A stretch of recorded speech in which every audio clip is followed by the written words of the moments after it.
ఇది చూస్తున్నారు కదండీ! నా ప్రతి ఒక్క మొక్కలో ఇది ఏసి పెడతాననమాట. నెలకొకసారి ఇది ఇవ్వడం వలన మొక్కలనేది తొందరగా చనిపోవు. మంచి రూటింగ్ హార్మోనింగ్‌గా పనిచేస్తదనమాట. ఇది ఏంది, ఏ సమయంలో ఇవ్వాలి అనేది ఫుల్ వీడియో అయితే స్కిప్ చేయకుండా చూడండి. మందారాలు చిన్న కుండీలలో కూడా ఎక్కువగా పూలు పూయాలి అండ్ చెట్టు కూడా చాలా హెల్తీగా ఉండాలి అంటే మాత్రం ఈరోజు చూపిస్తున్న ఫర్టిలైజర్ అయితే వారానికోసారి ప్రిపేర్ చేసి మీ మందార మొక్కలతో పాటు అన్ని రకాల పూల మొక్కలకి ఇవ్వొచ్చండి. ఇన్‌స్టంట్‌గా ప్రిపేర్ చేసుకొని ఇవ్వచ్చు. ఫర్టిలైజర్ ఇప్పుడు ఫర్మెంటెడ్ ప్రాసెస్ అనుకో మనం ఒక 3 డేస్ వరకు వెయిట్ చేయాలి. అట్లా లేకుండా ఇది ఇన్‌స్టంట్‌గా కిచెన్‌లో దొరికే వాటితో అప్పటికప్పుడు తయారు చేసి మన పూల మొక్కలకి ఇచ్చేయచ్చు. ఇది ఇవ్వడం వల్ల ఏందంటే పువ్వులు కూడా పెద్ద సైజులో పూస్తాయి. మంచి కలర్‌లో పూస్తాయండి. అది ఏ సమయంలో ఇవ్వాలి, ఎంత క్వాంటిటీ ఇవ్వాలి అనేసి ఫుల్ వీడియో అయితే స్కిప్ చేయకుండా చూడండి. ఇంకొచ్చేయండి మన వీడియోలోకి వెళ్ళిపోదాం. హాయ్ అండి, అందరికీ నమస్తే. Welcome to Harika creative ideas. Please అండి, కొత్తగా మన ఛానల్ చూసినట్లయితే లైక్ చేయండి, షేర్ చేయండి. మన ఛానల్ని సబ్స్క్రైబ్ చేసుకోండి. మీకు ఎటువంటి గార్డెనింగ్ సంబంధించిన డౌట్స్ ఉన్నా సరే నా కామెంట్ సెక్షన్లో కామెంట్ చేయండి. చిన్న కుండీలలో కూడా మందారాలు వాటికి సరైన పోషకాలు మరియు సరైన జాగ్రత్తలు తీసుకుంటే ఖచ్చితంగా చెట్టు నిండా పువ్వులు పూసాయండి. మీరు మన ఛానల్ ఫాలో అయ్యే వాళ్ళకైతే తెలుస్తూ ఉంటుంది. ఎందుకంటే చిన్న కుండీలలోనే ఇంత ఎక్కువగా రెగ్యులర్గా ఫ్లవరింగ్ అయితే వస్తుంది. ఎక్కువగా పూలు పూయాలి అంటే కంపల్సరీగా వారానికి ఒకసారి ఆర్గానిక్ ఫర్టిలైజర్స్ అయితే ఇవ్వాలండి. వాటి కోసం మనం ఎంతో ఖర్చు పెట్టిన అవసరం లేదు. మన కిచెన్లో దొరికే వాటితోనే ప్రిపేర్ చేసి ఇవ్వచ్చు అనమాట. ఫస్ట్ టిప్పు, మనము జాగ్రత్తలతో పాటు ఫర్టిలైజర్స్తో పాటు కంపల్సరీగా జాగ్రత్తలు తీసుకోవాలి. ప్రతిరోజు నాకు కామెంట్స్ అయితే వస్తున్నాయి. మందార మొక్క గురించి, చెట్టు హెల్తీగా ఉంటుంది, పువ్వులు రావట్లేదు, చెట్టు మొగ్గలు వచ్చి రాలిపోతున్నాయి. అండ్ నేను ప్రతి ఒక్క వీడియోలో క్లియర్గా ఎక్స్ప్లెయిన్ చేసి చెప్తున్నానండి. ఫర్టిలైజర్స్తో పాటు ముఖ్యంగా మనం తీసుకోవాల్సింది జాగ్రత్తలు పూల మొక్కలకి. ఫస్ట్ వచ్చి వారానికి ఒకసారి పోషకాలు ఉన్న ఎరువులను అయితే ఇస్తూ ఉండాలండి. అది లిక్విడ్ రూపమైనా పర్లేదు, లేకపోతే పౌడర్ రూపమైనా పర్లేదు. ప్రతి ఒక్కటండి నేను ఆలుగడ్డ ఉంటుంది కదా, పొటాటో పీల్ పౌడర్ కానీ, బనానా పీల్ పౌడర్ కానీ, ఆవపిండి, మెంతిపిండి ఇవన్నీ మనము ప్రిపేర్ చేసి పెట్టుకొని వారానికి ఒక్కసారి మారుస్తూ ఇవ్వాలండి. ఇవన్నీ కుదరలేని వాళ్ళు కనీసం పశువుల ఎరువన్నా తీసుకొచ్చి ఇవ్వండి. మనం అట్లానే మట్టిలో పెంచుకుంటున్నాము, చిన్న కుండీలలో పెంచుకుంటున్నాము కాబట్టి వాటి తగ్గ జాగ్రత్తలు అయితే కంపల్సరీగా ఇవ్వాలండి. పువ్వులు ఎక్కువగా పూయాలి అంటే మాత్రం. నెక్స్ట్ వచ్చేసి సెకండ్ టిప్ వచ్చి, మందార మొక్కకు పెస్ట్ అనేది చాలా ఎక్కువగా అటాక్ అయిపోతుంది. అది ఏ సీజన్ అయినా పర్లేదండి, వర్షాకాలమైనా ఎండాకాలమైనా అది ఒకటిగా స్టార్ట్ అయిపోతుంది. అది మొక్క మొత్తం స్ప్రెడ్ అయ్యేంత వరకు మనకు కనిపించదు అనమాట. ఒకటి పిండి నల్లి ఉంటుంది, రెండోది వచ్చేసి పేను బంక, ఇంకొకటి అఫిడ్స్ అని. అవి అయితే కాండం కతుక్కొని ఉంటే అసలు కనిపించవు. చెట్టు మొత్తం ఎండిపోయేంత కనిపించవు. అవి కాండం కలర్లోనే ఉంటాయి, కాండం కతుక్కొని ఉంటాయి అనమాట. ఇలా పెస్ట్ 1-2 అటాక్ అయినప్పుడు మాత్రం కంపల్సరీగా చేతితో తీసేసుకోవచ్చు. కొంచెం ఎక్కువగా అటాక్ అయితే మాత్రం కంప్లీట్గా ఆర్గానిక్ ఫర్టిలైజర్స్తో మనం స్ప్రే చేసుకోవచ్చు అండి. ఆర్గానిక్ ఫర్టిలైజర్స్ అన్నీ మన ఛానల్లో ఉన్నాయి. వేప నూనెని వాటర్లో డైల్యూట్ చేసి 1 లీటర్ వాటర్లో ఒక 5 ml వేప నూనె వేసి స్ప్రే చేస్తూ ఉండాలి. పెస్ట్ ఉన్నా లేకపోయినా సరే ఒక 15 days to 20 daysకి ఒకసారి స్ప్రే చేస్తూ ఉండాలండి. వేప నూనె లేదు, మనం కొని తెచ్చుకోవాలా అనుకుంటే మాత్రం వేపాకుల్ని తీసుకొచ్చి నీళ్ళల్లో మరిగించి ఆ వాటర్ని మనము కుండీలో ఇవ్వచ్చు. అదేవిధంగా మొక్కకు కూడా స్ప్రే చేయొచ్చు. పెస్ట్ ఉంటేనే చేయాలా అని కాదండి, పెస్ట్ రాకుండా కూడా మనము ముందే జాగ్రత్తలు అయితే తీసుకోవచ్చు. నెక్స్ట్ థర్డ్ టిప్ వచ్చేసి మట్టి అండి. ముఖ్యంగా మట్టి విషయంలో జాగ్రత్తగా ఉండాలి. ఎందుకంటే మట్టి తేమగా ఉండాలి, అదేవిధంగా నీరు నిలబడకూడదు. అంటే మనము తేమ మరీ ఎండిపోయినట్టు చెట్టు ఉంచకూడదు, మట్టిని అయితే ఎండిపోయినట్టు ఉండకూడదండి. అట్లని నీరు కూడా నిలబడకూడదు అనమాట. మొక్కలో నీరు నిలబడితే మాత్రం వేరు అనేది కుళ్ళిపోయి చనిపోయే ఛాన్స్ ఉంటుంది. కంపల్సరిగా వాటర్ అనేది చెక్ చేసుకుంటూ ఇవ్వాలి. అదేవిధంగా వారానికి ఒకసారి అయితే మట్టిని లూజ్ చేస్తూ ఉండాలండి. మనకి వాటర్ ఎక్కువైనా సరే మందార మొక్కలు రాలిపోతాయి, ఆకులు కూడా పండుబండి రాలిపోతాయి. ఇది ముఖ్యంగా తెలుసుకోవాలి. నేను డైలీ వాటరింగ్ చేస్తున్నా కానీ మొక్క ఇలా అయిపోతుంది అని అనుకోకండి. వాటర్ ఎక్కువైన ప్రాబ్లమే, తక్కువైన ప్రాబ్లమే. కాబట్టి దానికి తగిన జాగ్రత్తలు ఏంటంటే హోల్స్ అనేది కరెక్ట్గా పెట్టుకోవాలి. మనం మొక్కను రిపోర్టింగ్ చేసుకునే ముందే కుండీలో హోల్స్ అనేది వీలైనంత ఎక్కువగా పెట్టుకోవాలి.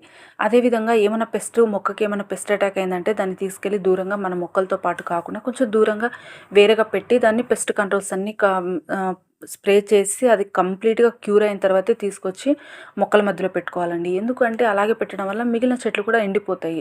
నేను చెప్తున్న జాగ్రత్తలన్నీ పాటియండి. కంపల్సరిగా మీకు మందార మొక్క చనిపోయే ఛాన్స్ ఉండదు. అదేవిధంగా మొక్క కూడా హెల్దీగా పెరుగుతుంది. పువ్వులు కూడా చక్కగా ప్రతిరోజు పూస్తాయండి. ఎందుకంటే ఆల్రెడీ మన గార్డెన్ చూస్తున్నారు కదండి, ప్రతిరోజు మొక్కలు చిన్న చిన్న కుండీలలోనే ఎలాగ పూస్తాయో కంప్లీట్గా నేను ఆర్గానిక్ ఫర్టిలైజర్స్తోనే ఇంత ఫ్లవరింగ్ అయితే రప్పిగలుగుతున్నాను. నెక్స్ట్ వచ్చేసి ఫర్టిలైజర్ అండి. ఇది ఒక ఆలుగడ్డ, పొటాటో ఉంటుంది కదండి, ఒక ఆలుగడ్డ తీసుకున్నాను.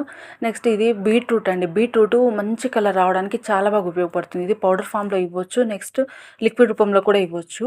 పొటాటో వచ్చేసి పొటాషియం ఎక్కువ ఉంటుందండి. మొగ్గలు రావట్లేదు అన్న మొక్కలకి, ప్రతి ఒక్క మొక్కలకి ఈ ఆలుగడ్డ అనేది ఇవ్వచ్చు. పొటాషియం ఎక్కువుంటుంది. ఆలుగడ్డ తొక్కలో ఎక్కువగా ఉంటది. ఆలుగడ్డ కూడా వాడుకోవచ్చు. కాబట్టి మీరైతే తొక్కలు కూడా పడేయకండి. ఎందుకంటే చిప్స్ షాపులో ఎక్కడన్నా మీకు అవైలబుల్ ఉంటే మొహమాట పడకుండా తీసుకొచ్చి ఎండపెట్టి పౌడర్ కూడా చేసి వాడుకోవచ్చు. ఇది మన వర్షాకాలం కూడా చాలా బాగా ఉపయోగపడుతది. ఇప్పుడు మన వర్షాకాలం కానీ, చలికాలం గానీ ఎక్కువ లిక్విడ్ ఫర్టిలైజర్స్ ఇవ్వలేం కదా! అలాంటప్పుడు ఇలా సాలిడ్ ఫర్టిలైజర్స్ కావాలంటే వీటిని చిన్న చిన్న ముక్కలుగా ఎండపెట్టి కూడా మనం వాడుకోవచ్చు. ఇప్పుడైతే నేను సగం సగం తీసుకుంటున్నానండి. మీరు ఎక్కువ మొక్కలున్నాయి అనుకుంటే మాత్రం ఫుల్ అయితే తీసేసుకోండి. తక్కువ ఉంటే మాత్రం ఒక 20 ఒక 30 అట్లా ఉంటే సగం సగం సరిపోతదండి. ఎక్కువగా చిక్కగా మాత్రం అస్సలు ఇవ్వకండి. ఒక 30 ముక్కలు అట్లా ఉన్నాయి అనుకుంటే మాత్రం హాఫ్ హాఫ్ ఇవ్వండి. 30 పైన ఎక్కువ ముక్కలున్నాయంటే మాత్రం ఫుల్ తీసేసుకోండి.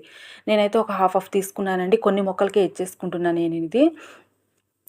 చిన్న చిన్న ముక్కలుగా కట్ చేసుకోండి. ఎందుకంటే దీన్ని మనము మిక్సీ చేస్తున్నాము. మిక్సీ కూడా కొంచెం తొందరగా గ్రైండ్ అవ్వటానికి ఉంటది. అదేవిధంగా మెత్తగా పేస్ట్ అయిందంటే మాత్రం మనం ఫిల్టర్ చేయనవసరం లేదు. వడకట్టకుండా మనం డైరెక్ట్ అట్లానే మొక్కలకి ఇచ్చేసుకోవచ్చనమాట. నేనైతే చిన్న చిన్న ముక్కలుగా కట్ చేసుకున్నాను. తొక్క కూడా తీయలేదండి. డైరెక్ట్ తొక్కతో పాటే చిన్న చిన్న ముక్కలుగా కట్ చేసుకున్నాను. దీన్ని తీసుకెళ్ళి మిక్సీ జార్‌లో వేసేసుకుంటున్నాను. వేసేసుకొని వాటర్ పోయాలండి కంపల్సరీగా. వాటర్ పోస్తేనే మనకి మెత్తటి పేస్ట్‌లా రెడీ అయిపోతుంది. కాబట్టి వాటర్ పోసేసి చాలా మెత్తగా మీకు వీలైనంత మెత్తగా అయితే గ్రైండ్ చేసుకోవచ్చు. గ్రైండ్ చేసుకొని మనం మొక్కలకి వాడుకోవచ్చనమాట. ఈ ఫర్టిలైజరు కంప్లీట్‌గా ఈవినింగ్ టైమే ఇవ్వండి. సాయంత్రం 5 దాటిన తర్వాత ఈ ఫర్టిలైజర్ ఇవ్వడానికి ట్రై చేయండి. ఈ ప్రాసెస్ ఉంటది కదండీ! ఈ ప్రాసెస్ అంతా మార్నింగ్ చేసుకోండి మీరు. ఉదయం పూట ఈ ప్రాసెస్ అంతా చేసి పెట్టుకున్నారంటే సాయంత్రానికి మనం మొక్కలకి ఇచ్చేసుకోవచ్చు. నేనైతే వాటర్ యాడ్ చేశాను. వాటర్ యాడ్ చేసి మిక్సీ పట్టేసానండి. మెత్తగా వీలైనంత మెత్తగా అయితే మిక్సీ పట్టేసుకున్నాను. మిక్సీ పట్టుకున్న తర్వాత దీన్ని నేను ఫిల్టర్ ఏం చేయట్లేదు. డైరెక్ట్ అట్లానే ఇచ్చేసుకున్నా. మీకు ఇంకా మిక్సీ పట్టలేదు, చిన్న చిన్న ముక్కలు ఉన్నాయి అనుకుంటే మాత్రం ఫిల్టర్ అయితే చేసేసుకోండి. ఎందుకంటే కుండీల పైన అవి అట్లానే ఉండిపోతాయి. చూడ్డానికి కూడా అంత లుక్ అనిపియదు కాబట్టి ఫిల్టర్ అయితే చేసుకోండి. మెత్తగా పేస్ట్ చేసుకుంటే మాత్రం పర్లేదు. నేనైతే మెత్తగా పేస్ట్ చేసుకున్నానండి. దీన్ని తీసుకెళ్ళి వాటర్‌లో డైల్యూట్ చేసుకుంటున్నాను. వాటర్ రేషియో వచ్చేసి 1:5 రేషియో అండి. 5 లీటర్ల నీళ్ళకి ఒక కప్పు ఫర్టిలైజర్ అయితే సరిపోతుంది. అంటే ఒక 5 లీటర్ల నార్మల్ వాటర్ తీసుకున్నారంటే ఒక కప్ అంత పేస్ట్ అయితే తీసేసుకోండి. నాకంటే అలవాటు కాబట్టి నేను ఇంకా మిక్స్ చేసేసుకుంటున్నాను. మీరు మెజర్ చేసుకోవాలంటే మెజర్ చేసుకోండి. ఒక కప్పు ఈ ఫర్టిలైజర్ వచ్చిందంటే 5 లీటర్ల నీళ్ళలో కలిపేసేయండి వీటిని. మళ్ళీ వాటర్ చూసి కూడా మనం చెప్పొచ్చండి ఈజీగా. ఈ కన్సిస్టెన్సీ అయితే మన మొక్కలకి సరిపోతుంది. మరి చిక్కగా కూడా అస్సలు ఇవ్వకూడదు. కాబట్టి ఈ కన్సిస్టెన్సీలో ఇవ్వండి. అదే కదండీ చెప్పాను నేను. మీరు మార్నింగ్ ప్రిపేర్ చేసి పెట్టుకొని ఈవినింగ్ ఇస్తే ఇంకా మంచిదండి. మనం చేసుకున్న ఫర్టిలైజర్ మొత్తము వాటర్‌లో కలిసిపోతుంది. మన మొక్కలు కూడా చాలా బాగా ఉపయోగపడుతుంది. కాబట్టి మార్నింగ్ ఇది చేసి పెట్టుకున్నారంటే ఈవినింగ్ 5 తర్వాత అయితే మొక్కలకి ఇవ్వాలి. నేను మొక్కల దగ్గరికి తీసుకెళ్తున్నానండి ఇవ్వటానికి. వాటర్ కూడా మరీ ఎక్కువ డ్రైన్ అవుట్ అయ్యేంత విధంగా కాకుండా లిమిట్‌గా ఈ కొంచెం పెద్ద కుండీలు కాబట్టి ఒక మగ్ ఇచ్చేయండి. చిన్న కుండీలు అయితే హాఫ్ మగ్ ఇచ్చేయండి సరిపోతుంది. మనం ఏ ఫర్టిలైజర్ అయినా మొక్కలకి ఇచ్చే ముందు ఇట్లా మట్టిని కొంచెం లూజ్ అయితే చేసుకోండి. మట్టిని లూజ్ చేసుకోవడం వల్ల మనొచ్చిన ఫర్టిలైజరు వేరు భాగానికి చాలా బాగా అందుతుంది. ఎప్పుడైనా సరే ఏదైనా సరే మొదల దగ్గరైతే వేయకండి. కుండీ కొంచెం లూజ్‌గా కుండీ చుట్టూ అయితే మట్టిని తవ్వుంచండి. నెక్స్ట్ ఇంకో బెస్ట్ టిప్ చెప్పాలండి. ఇది వచ్చేసి దాల్చిన చెక్క. నేను ప్రతి ఒక్క కుండీలో ఒకటేసి పెడతాను. ఎందుకు అంటే ఇది వేయడం వల్ల చీమలనేది రావు. నెక్స్ట్ వేరు కుళ్ళు అనేది కూడా రాకుండా ఉంటదండి. ఇది మంచి రూటింగ్ హార్మోన్‌గా పనిచేస్తది. మీరు ఇట్లా వేయలేని వాళ్ళు ఏం చేస్తారంటే పౌడర్ చేసుకొని పౌడర్ ఫామ్‌లో కూడా ఇవ్వొచ్చండి. నేను చాలా విధాలుగా దాల్చిన చెక్కని యూజ్ చేస్తాను. అంటే పౌడర్ ఇస్తాను మరియు ఇట్లా దాల్చిన చెక్కని ఉడకపెట్టి ఆ వాటర్ కూడా ఇస్తూ ఉంటాను. ఆ ఉడకపెట్టిన దాల్చిన చెక్కని కూడా తీసుకొచ్చి ఇలా కుండీలో డైరెక్ట్ ఇస్తాను. మనం డైలీ వాటర్ ఇస్తూ ఉంటాం కదా! అది కూడా మనకి దాంట్లో నుంచి రసం అనేది మొక్కకు అందిస్తూ ఉంటది. మంచి రూటింగ్ హార్మోనీగా పనిచేస్తుందండి దాల్చిన చెక్క. మనం కొమ్మలు పెట్టుకోవాలన్నా కూడా దాల్చిన చెక్క పౌడర్‌లో ఆ కొమ్మల్ని గుచ్చి ఆ కొమ్మల్ని అద్ది మనం మట్టిలో నాటుకుంటే కూడా చాలా బాగా తొందరగా రూట్స్ అనేది వచ్చేస్తాయి. కాబట్టి ఈ టిప్ అయితే ఫాలో అవ్వండి. అదేవిధంగా మనం ఫర్టిలైజర్ అయితే ఇచ్చేస్తున్నాను మొక్కలకి. మట్టిని మొత్తం నేను లూజ్ చేసుకున్నాను. లూజ్ చేసుకున్న తర్వాత మట్టిలో చేసుకున్న ఫర్టిలైజర్ అయితే ఇచ్చేస్తున్నానండి. ఇచ్చేసిన తర్వాత కూడా మనం చెక్ చేసుకోవాలి ఒకసారి.